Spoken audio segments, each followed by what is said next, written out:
eu sei que a gente, como o irmão Marcos falou agora há pouco, a gente tem que se apegar a Jesus Cristo, a gente tem que se apegar nele, mas vamos ser bem honestos, né, irmãos? A gente não, a gente tem dificuldade, de compreender a presença de Jesus Cristo. Quando a gente não procura emoção, quando a gente procura quem é Jesus, a sua personalidade, o que Jesus faz, o que ele fez, o que ele faria no nosso lugar, o que as palavras dele podem nos ajudar, em que situações eu posso usar aquela frase de Jesus ou aquele ensinamento dele, não é muito fácil.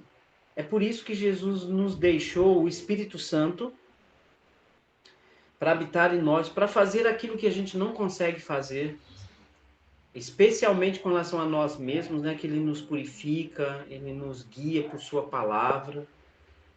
Por isso que Jesus Cristo deixou que a igreja dele fosse organizada por pessoas que se dedicam a isso. Né? Pessoas que são perfeitas, não porque não falham, porque a palavra perfeição, no ponto de vista de Deus, não é quem não falha, mas é quem se arrepende e quem é humilde. Isso para Deus é perfeito. Né? E 2 Timóteo 3, 16 e 17, mostra que a perfeição está em se deixar ensinar, em se deixar corrigir, se deixar repreender e se deixar educar. Aí a pessoa se torna perfeita e perfeitamente habilitada para toda boa obra. É por isso que a gente estava falando há pouco sobre a importância de ter pessoas que se dedicam a nos ajudar, a nos guiar. E Jesus, ele ensinou como se tornar um servo para servir outros. E um destes serviços é a gestão, é a administração, é o cuidado, é você acompanhar uma pessoa, não com elogios, mas com a verdade, né? Mas a verdade sempre é de muito amor. A verdade sempre é de muito amor. Então, eu me coloco à disposição de vocês, já tenho colocado, e nem sempre meu tempo dá, mas eu me esforço o máximo que eu posso para atender irmãos, para contribuir de alguma forma. E esse momento que a gente tem todas as sextas-feiras, eu fico escolhendo, né, procurando na palavra aquilo que eu imagino que vocês mais precisam, mas é difícil, né, porque tem tanta gente aqui, cada um com as suas necessidades, cada um vivendo uma fase da vida diferente uma do outro.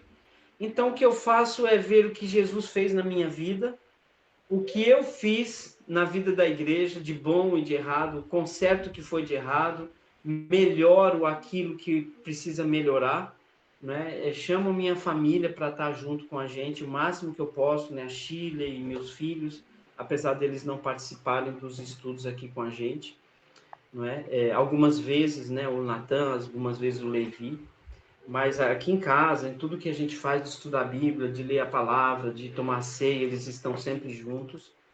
Mas o que eu quero dizer, irmãos, é que podem contar comigo, né? Podem contar comigo.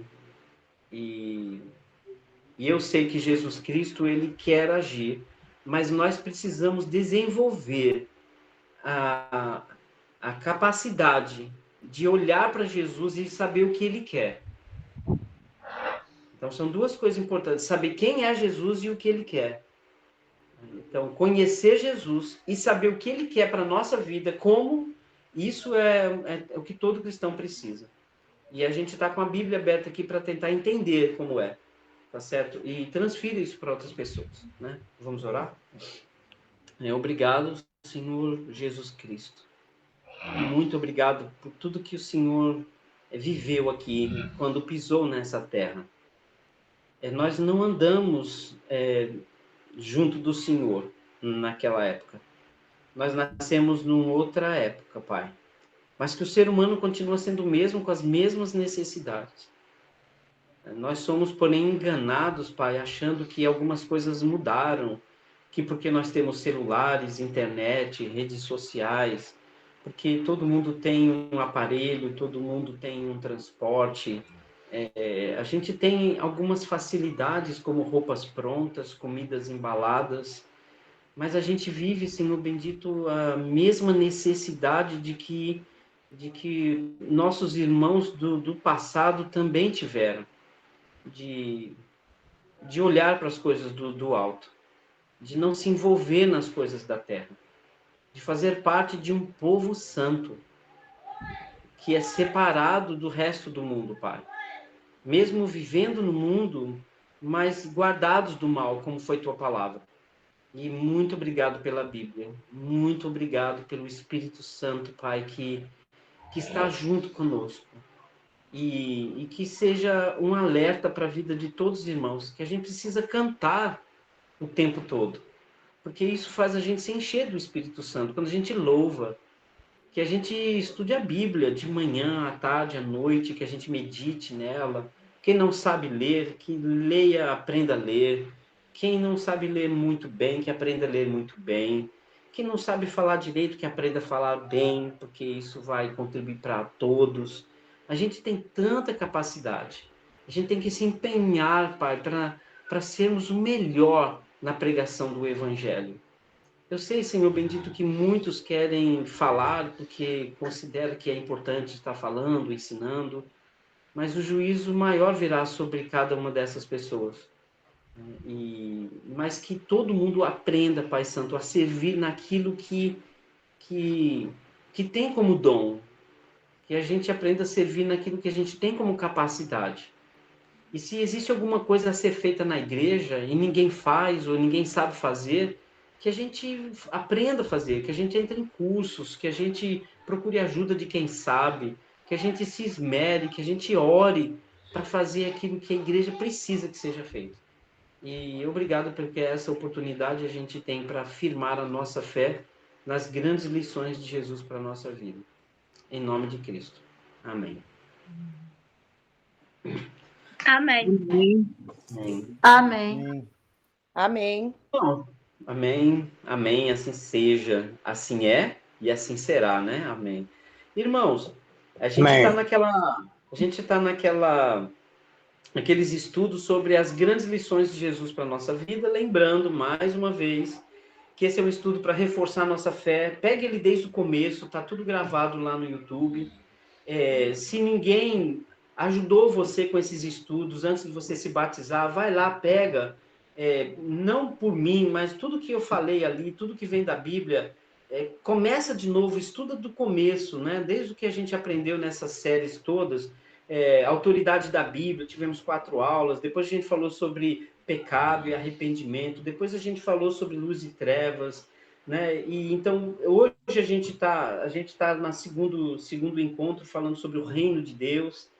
Então pega isso, aprenda para você, assiste com outra pessoa, né? Anote, escreva para você estudar com outras pessoas, porque o que a gente está trazendo aqui hoje é o conteúdo do que Jesus ensinou para os seus discípulos, tá bom? E estamos desde a semana passada falando sobre o reino. E nós tivemos algumas reflexões sobre o reino a semana passada, que é o lugar onde Deus reina. E hoje vamos falar, a nossa lição 18, o tema é a igreja tem tudo de que precisamos. Ou a igreja tem tudo o que precisamos. Tanto faz, as duas frases estão certas. E a igreja, ela é o reino de Deus. Tá certo? A igreja é o reino de Deus treinando, né? A igreja, ela não é um local, né? Firme-se nessa verdade. A igreja não é um local. Aquilo lá é um prédio. Inclusive, a igreja pode estar dentro de uma casa, numa garagem, debaixo da ponte, numa praça, na beira-rio, em qualquer lugar. Mas igreja não é lugar. Igreja é o que acontece. Igreja é um mundo espiritual onde Deus está na frente e atrás dele todos estão dizendo amém. Nós queremos fazer isso e vamos te obedecer. Aí Deus reina. Né? A gente falou isso a semana passada. Mas hoje vamos falar especificamente sobre a igreja aqui na Terra. Então, o reino de Deus, a gente viu lá em Marcos que ele está dentro de nós. Ele está acontecendo dentro de nós.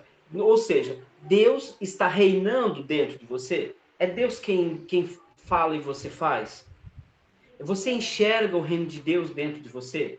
Porque se todos os cristãos estão vivendo o reino de Deus, então quando esses cristãos estão juntos, uau, que coisa fantástica! Agora é ruim quando o reino de Deus está dentro do irmão Edson, mas não está dentro da Lohane.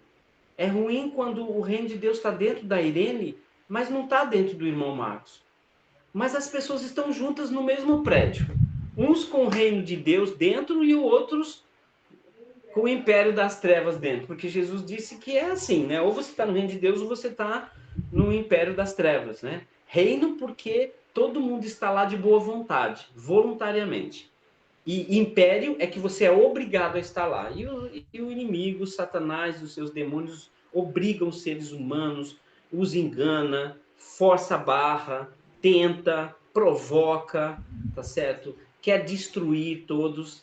E as pessoas que terminam sendo enganadas ou por prazer, ou por engano, ou por conforto, seja lá o que for, né? Ou por sua própria vontade, termina se tornando escravo deste império.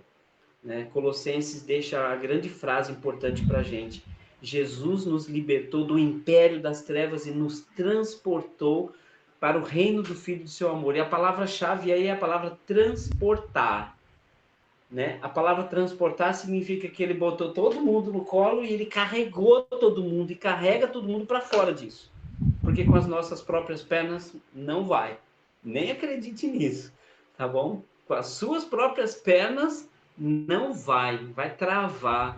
Você não tem força nem velocidade, muito menos senso de direção. Mas quando Jesus te transporta, ou seja, através do que ele fala, é o transporte para o reino do Filho do seu amor. Né? Que coisa incrível isso. Então, por isso que eu vou falar sobre a igreja agora com vocês. Na semana passada nós falamos de Mateus capítulo 6, né, naquela oração de Jesus que ele disse, assim na terra como no céu. Ele pediu ali. Não foi uma oração de Jesus, né? Na verdade, ali foi um ensino de como orar. Mateus 16 não é Jesus orando, é Jesus ensinando todo mundo como orar. Ele pegou e chamou os seus discípulos, olha, eu vou ensinar vocês a orar agora, mas eu não vou orar, eu vou dizer o que tem que ter na sua oração. Não deixe que essas coisas faltem na sua oração. Jesus estava falando isso porque as pessoas já estavam tão acostumadas a falar de si mesmos, né, a fazer discurso na oração, que ele teve que pegar na mão e ensinar aqueles bebezinhos, né, porque as pessoas se desviaram tanto da oração, ele disse no mesmo capítulo 16, né, eles oravam para aparecer, quem sabia orar, né, ou quem era entendido da palavra, né, do Velho Testamento, orava para aparecer, orava nas praças, tá certo? E orava comparando, se achando melhor do que os outros. Então, eles usavam oração para tudo, para julgamento, para exaltação de si mesmo. E aí Jesus diz assim, gente, oração não é nada disso. E é engraçado, né, que você vê exemplos no Novo Testamento de Jesus, ele dando exemplo de pessoas orando como o publicano, né, e o fariseu, e o publicano era considerado um pecador, né, e o fariseu como sabe tudo e o perfeito, né, e não era. Aí, entre os exemplos que tem no Novo Testamento de quem era humilde mesmo, nem orava, ele falava, olha, nem sei o que te dizer, Senhor, né, ser propício a mim que eu sou pecador. Então, quem era humilde nem sabia orar direito, de tão constrangido que estava diante de Deus, porque é humilde. E quem não estava pronto para orar fazia grandes discursos na oração. Né? Engraçado isso e triste ao mesmo tempo. É engraçado o modo de falar. E a frase de Jesus ensinando lá em Mateus capítulo 6 é: venha a nós o seu reino. Mas o importante é a segunda parte do versículo, que ele diz: faça-se a tua vontade aqui na terra, como ela é feita no céu. Então, esse é o nosso desafio, é fazer a vontade de Deus aqui na terra do mesmo jeito que ela é feita no céu. Então, qual é a melhor maneira da igreja? Quem é o exemplo para a gente pegar a igreja e moldar a igreja? Né? Com o quê? Então, nós que somos cristãos, talvez nem tantos líderes ou evangelistas ou presbíteros estejam aqui, talvez ninguém está aqui, eu não sei o que você faz na sua congregação, mas você é um membro, né, desse corpo. Nós precisamos olhar para o céu e fazer com que a igreja seja igual ao céu. Foi isso que Jesus ensinou aqui, ou eu estou enganado? Acho que ele ensinou isso, né? Ele disse, faça a sua vontade aqui na terra, como ela é feita no céu. Então, esse é o nosso desafio, fazer com que a igreja se espelhe no céu. Mas como assim, Sérgio, fazer com que a igreja seja igual no céu? Eu não sei como que é no céu. Então, precisamos saber. Como que é no céu? Não é? Como que as coisas acontecem lá? A gente tem desenhos, né, e formas muito claras. Apesar de Jesus Cristo estar com os pés na terra, mas ele estava vivendo o tempo todo ainda no céu. Ele não deixou de ser um ser celestial, ele não deixou de cumprir quem ele era no céu, ele não mudou aqui na terra. Jesus, ele era o mesmo aqui na terra, o que ele era no céu. O fato de Jesus ter se tornado homem fisicamente, né, humano fisicamente, não significa que ele era diferente do que era no céu. Ao contrário, ele adorava o Pai aqui na terra como ele adorava lá no céu. Ele cantava para o Pai como ele cantava lá no céu. Ele tratava os anjos lá no céu do mesmo jeito que ele tratou os seres humanos aqui na terra, né? Jesus falava a verdade lá no céu como ele falou aqui na terra. Não é verdade? Jesus sofreu, inclusive, oposição no céu de anjos caídos, como ele sofreu oposição aqui de Judas, de Herodes, de um soldado romano, dos fariseus, né? Que coisa, né? Mas Jesus, ele preservou a sua essência. Então, irmãos, nós precisamos olhar para o céu para reproduzir a igreja aqui na terra. Nós precisamos olhar para Jesus. Ele até disse em Hebreus, né? Ele ensina lá de que até os anjos, né? Até os anjos lhe obedecem. E a gente às vezes tem que olhar até para os anjos. Mas o nosso maior exemplo é maior do que os anjos. Nosso maior exemplo é o próprio Jesus Cristo, né? O nosso Senhor. E a igreja é isso, irmãos. Se a igreja que você participa, a congregação onde você está, que é local, se ela não se parece com o céu, então vocês têm um grande trabalho pela frente. Se você não vive se relacionando com Deus, como os anjos se relacionam com Deus no céu, então você está precisando se consertar. Enquanto eu e você não trabalharmos e não vivemos como se já estivéssemos no céu, aqui, mesmo estando na terra, a gente está errando. E a gente precisa voltar de todas as formas a ser como Cristo quer que a gente seja. Eu trouxe 2 assuntos principais sobre a igreja. Eu vou falar durante 4 encontros, né? Hoje e mais 3. Porque a igreja, ela é o reino de Deus na terra, tá certo? Começa por dentro de nós, como nós falamos semana passada. Mas tem 2 assuntos que eu quero falar hoje, especialmente sobre a igreja.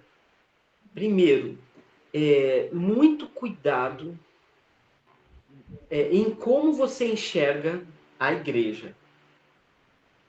Muito cuidado.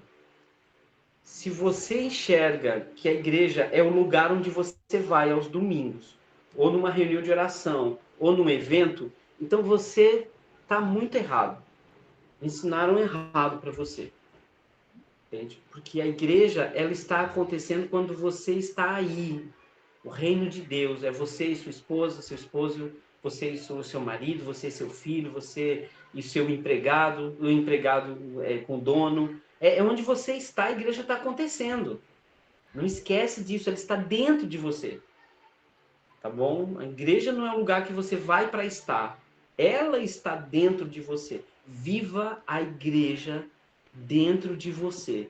Viva o reino de Deus dentro de você. A gente ainda falou sobre o encontro de Jesus com Nicodemos. Se você não nascer de novo, você não pode ver o reino de Deus. E quando você nasce da água e do Espírito, você já está dentro da igreja, né? Quem nascer da água e do Espírito está dentro da igreja, entrou na igreja, já faz parte, tá certo? E a gente tem que preservar isso. Alguns de nós, em um momento ou outro, um dia, saiu do reino de Deus. Entendeu? Ou, aliás, vamos consertar isso. Alguns de nós, eu inclusive também, um dia, eu tirei o reino de Deus de dentro de mim. Eu tirei. Falei, não quero esse reino aqui não. Eu quero experimentar um pouquinho o império das trevas. Sabia disso? É claro que eu não estava pensando nisso, mas hoje, enxergando muito melhor, com visão de mais arrependido, sabe? De saber a consequência de tudo que acontece quando a gente tira o reino de Deus dentro da gente. Hoje eu enxergo muito claramente. Muito claramente. Então, mas o importante é que você está aqui hoje. Eu estou aqui hoje. Não como professor, mas como um irmão que quer dividir com vocês. E enquanto tiver pessoas querendo me ouvir, estarei aqui dividindo. E eu procuro muito todas as oportunidades para aprender com outros irmãos e irmãs também. Mas vamos lá. Os dois tópicos que eu quero tratar hoje com vocês é o seguinte. Um é em Atos capítulo 2 e o outro é em Mateus capítulo 12. Tá? São duas visões muito importantes sobre a igreja. E eu errei muito nisso, irmãos, quando fui evangelista lá atrás. Nossa, como eu errei. Assim, e como dói saber que eu errei. Muitas coisas eu acertei, é claro. Mas hoje eu pego tudo que eu errei e eu firmo no que é o certo. E eu tento voltar e fazer 1000 vezes melhor ou 1000 vezes mais para ver se eu alerto alguns irmãos que ainda não estão enxergando. Então, Atos capítulo 2. O que fala em Atos capítulo 2? Antes da gente ler. Atos capítulo 2 diz que é isso que Jesus espera de nós, tá? Em Atos capítulo 2, a igreja é uma comunidade que largou seus parentes, que largou seus amigos, que largou sua vida para viver em comunidade.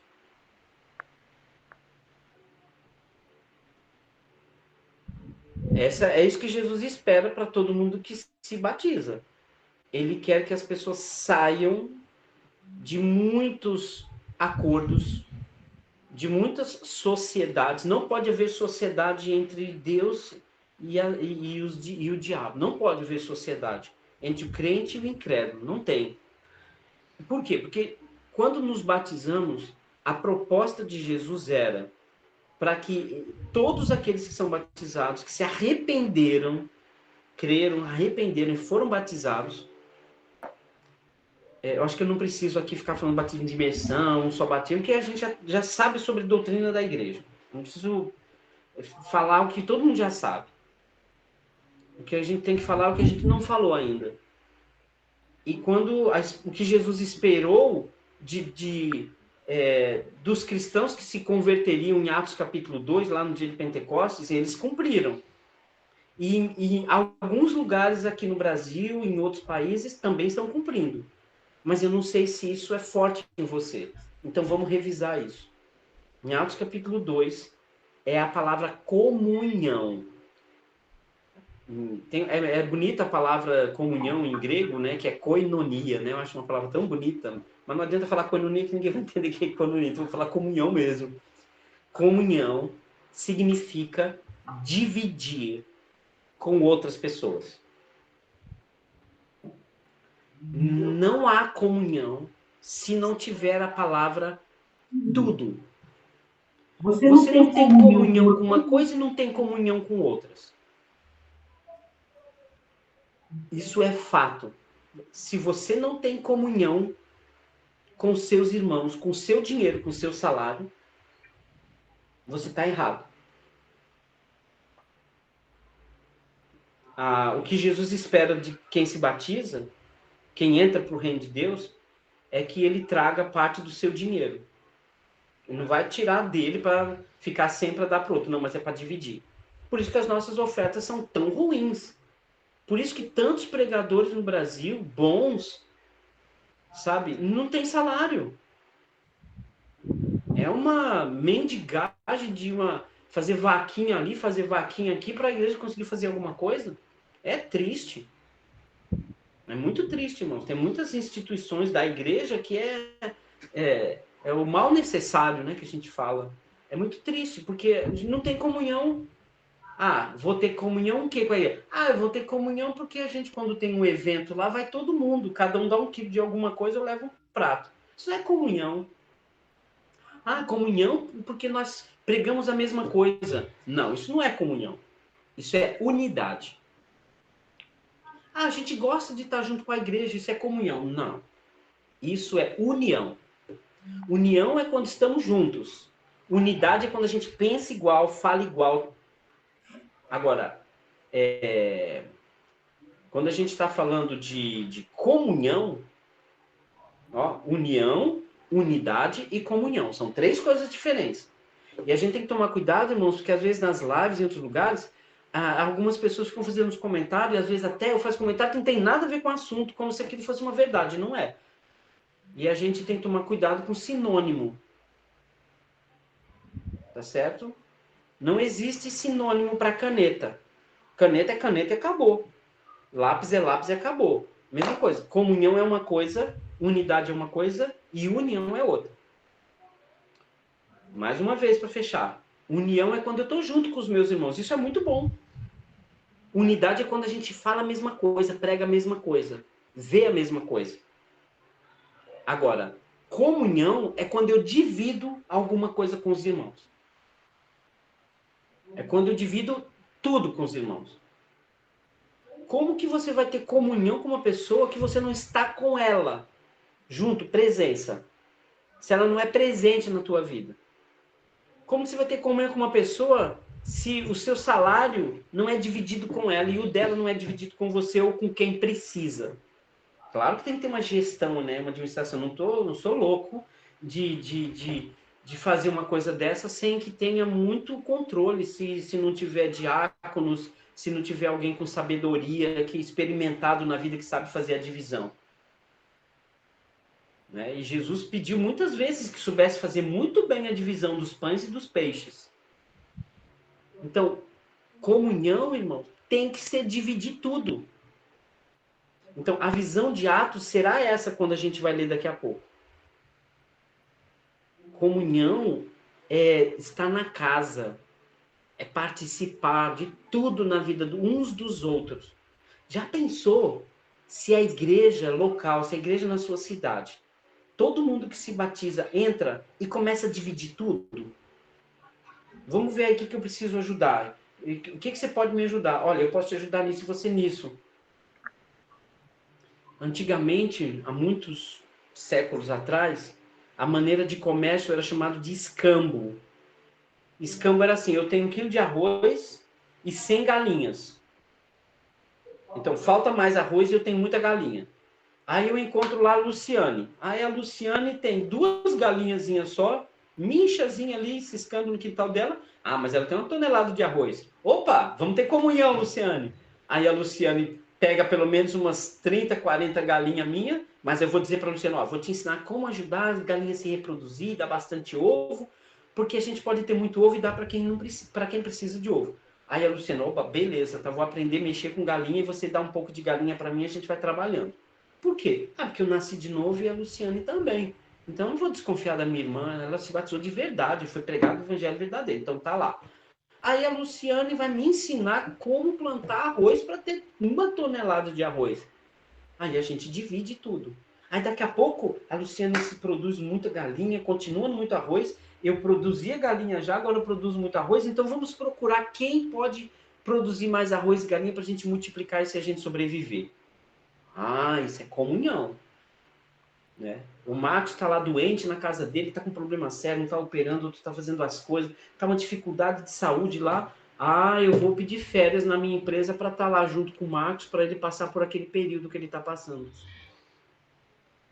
Ah, aquela irmã está internada, ela mora sozinha e tudo, não tem ninguém fazer comida para ela. Cara, a gente vai ter que fazer um revezamento, vai ter que todo mundo ir lá. E isso é comunhão. É isso que a gente lê em Atos. E por que a gente finge que não vê? Atos capítulo 2. Abre comigo. Vê se vocês conseguem perceber isso. Ou será que eu estou enxergando errado?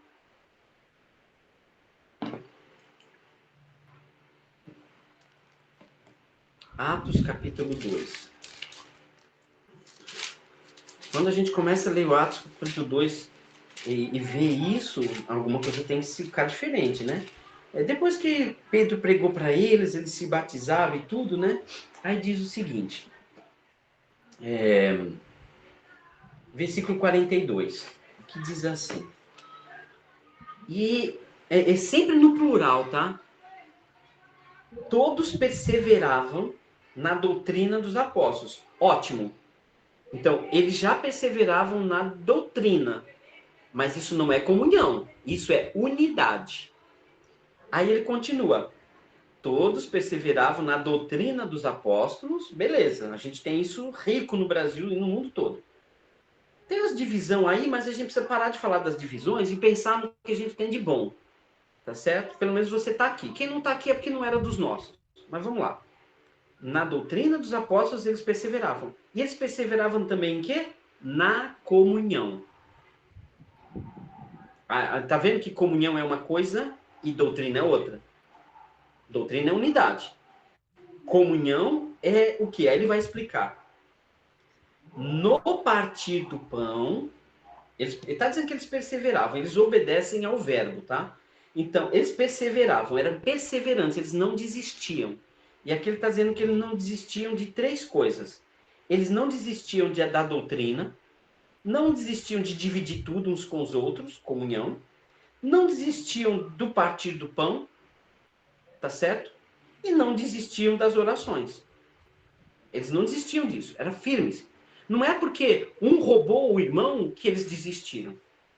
Não é porque um fingiu que não tinha só para ter o que o outro queria. Não é por causa dessas coisas. Eles corrigiam essas coisas. Os defeitos, as malícias, aqueles que vêm com maldade, com mau caráter no nosso meio, esses a gente tira. Ou ele se tira. E Jesus deixou muito claro lá em Mateus capítulo 18 de que se 2 ou 3 estiverem reunidos para tirar uma pessoa da igreja, eu estou no meio deles. Esse é o contexto.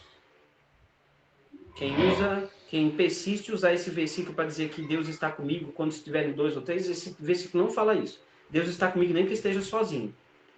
O texto de Mateus, ele diz que quando é para tomar uma decisão de excluir alguém ou para trazer uma pessoa para a igreja, Jesus diz que está no meio deles. Quer dizer, Jesus apoia essa decisão. Então, aqui ele está deixando muito claro que essas coisas tinham que perseverar.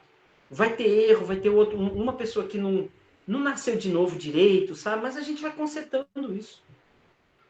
A gente não desiste de ninguém, a gente tenta falar o que é certo e apoia para a pessoa, mas se quiser estar com a gente tem que ser desse jeito. Porque aqui a gente está falando, eu não vou colocar meu filho perto de um lugar onde as pessoas não se arrependeram de verdade.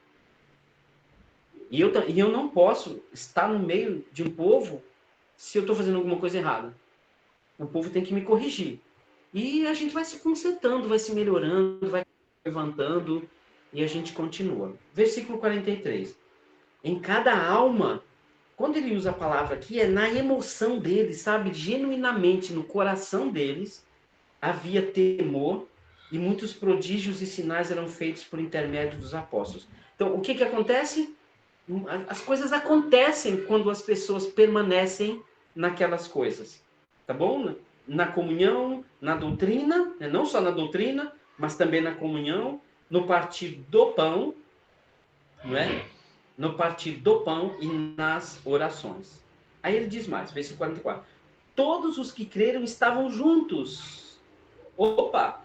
Além de estarem juntos, eles tinham comunhão e tinham tudo em comum. Será que ele está falando que esse tudo em comum aqui é porque, nossa, eu gosto das mesmas louvores que você? Ah, eu também, a gente tem isso em comum. Olha, eu gosto de vir com roupa branca todas as vezes. Ah, eu também gosto disso, você tem isso em comum comigo. Ah, não, mas eu não gosto de usar bermuda, não. Ah, você tem isso em comum. Nada disso. Tem nada a ver com tudo em comum. Por que eu estou dizendo? O que eles tinham tudo em comum era tudo mesmo. era o que eles possuíam. E ele diz aqui, né? Vendiam as suas propriedades e bens, distribuindo o produto entre todos à medida que alguém tinha necessidade. A palavra-chave aqui é necessidade. Alguém necessita? Opa, eu tenho que posso dividir. Essa é a chave. Necessidade. Necessidade de quê? De tempo. Então, dá um pouco de tempo. Necessidade de dinheiro. Dá um pouco de dinheiro. Necessidade de uma casa, tem duas para alugar. Deixa o irmão morando lá, faz um contrato para pagar R$ 1 por mês, pelo menos para garantir que é um aluguel. Mas, enfim, é tudo em comum. E no caso aqui, por conta de tantos judeus virem do mundo todo para o dia de Pentecostes, que era uma festa, né? Eles vieram para passar um tempo lá em Jerusalém. Mas terminou que se converteram e tinha que ficar meses lá para aprender sobre a igreja. Então era preciso que fizesse isso. Tá, mas isso continua acontecendo. Algumas pessoas precisam estar na igreja e treinando, não é? A gente precisa ter tudo em comum. E ele está dizendo isso aqui. Vendiam suas propriedades, né? Aí versículo 16. Diariamente perseveravam unânimes no templo, partiam pão de casa em casa e tomavam as suas refeições com alegria e singeleza de coração. Aquele pão lá em cima é a ceia do Senhor, conforme Jesus instituiu, né? Aí aqui ele já fala dos dois. E aqui especialmente da comida, do alimento, tá certo? Com alegria e singeleza. Falta isso. O que é preciso para ter essa comunhão, dividir com as pessoas? Primeiro tem que ser com alegria. E isso é confirmado lá em 1 Coríntios capítulo 11, quando ele fala de oferta. Tá certo? Deus ama quem dá com alegria, né? Não por tristeza ou por necessidade, né, que você deve ofertar, mas quem dá com alegria. Então, tá alegre porque você dividiu alguma coisa com alguém. Já pensou como é incrível? Uma pessoa tem 2 carros lá, né? E de repente ele sabe que o evangelista, outra pessoa lá mais pobrezinha, mas precisa se movimentar. Fala, irmão, acho que eu vou dividir esse carro com você. O carro vai ficar em nome da igreja, né? Lá no documento da igreja, mas vai ficar sob seus usos e frutos. Você vai ficar usando o carro, né? Aqui, mas o carro pertence à igreja, mas eu vou dar esse carro para a igreja para servir a igreja aí como um todo. Ai, tô tão alegre porque como eu vejo aquele carro agitando e buscando irmão e vendo visitar doentes e tudo mais. Que comunhão incrível é essa? Né?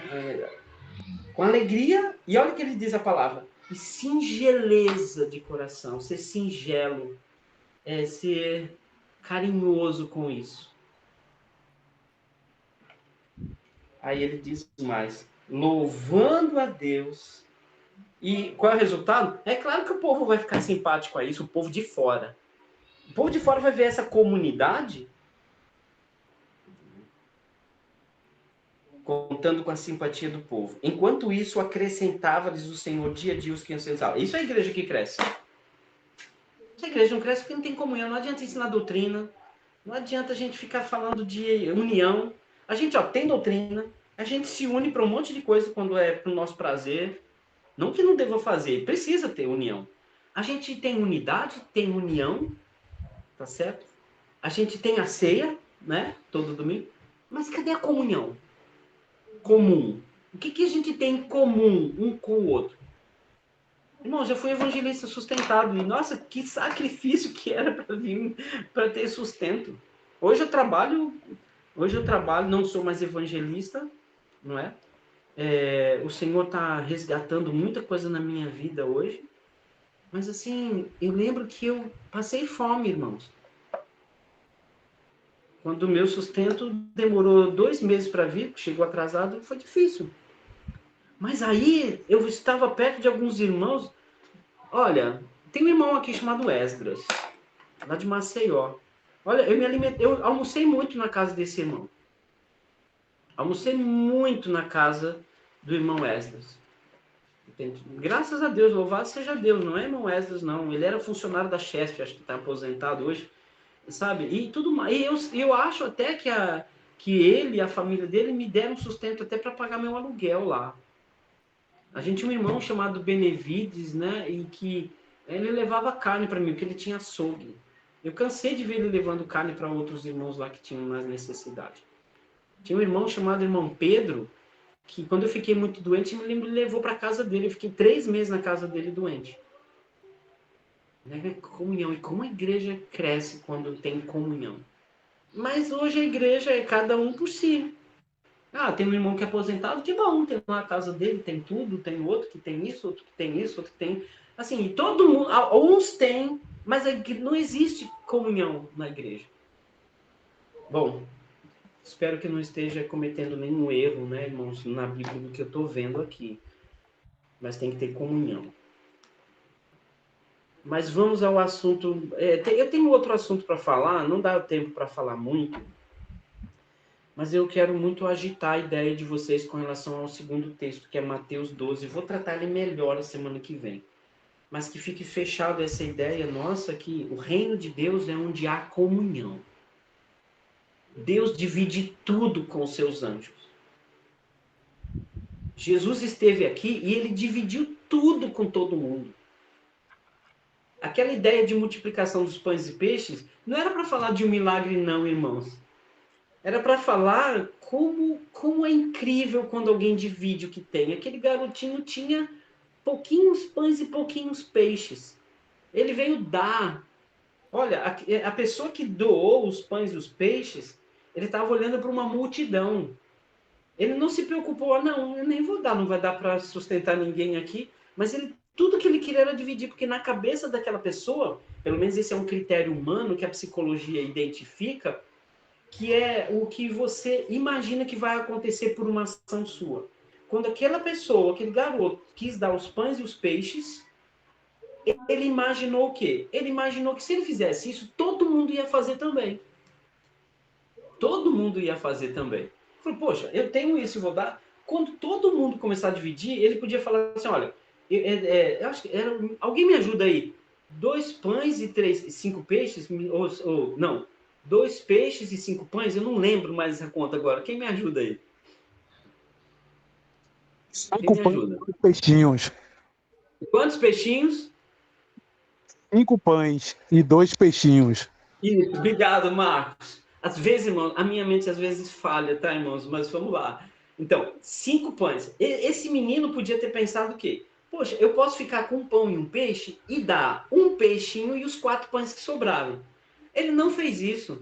Ele entregou os pães e os... Se bem que eu não sei se ele fez, né? O texto não diz.